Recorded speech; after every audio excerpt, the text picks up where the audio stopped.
Aiburu Bhat, it's a pre-wedding feast for a bachelor or unmarried person in Bengali culture. Aiburu means unmarried person and Bhat means rice. It's a final celebratory feast before the wedding.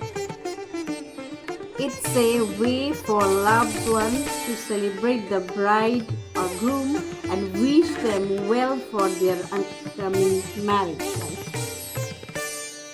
আইবুড়ো ভাত হলো বাঙালির বিয়ের একটি ঐতিহ্যবাহী অনুষ্ঠান, যেখানে বর এবং কনে যারা আগামী জীবনের জন্য প্রস্তুতি নিচ্ছে, আগামী জীবনে একসাথে পথ চলার জন্য, এটি কেবল খাবার নয়, এটি একটি দাম্পত্য ভবিষ্যতের জন্য সৌভাগ্য নিয়ে আসে, এটাই বিশ্বাস করা হয়।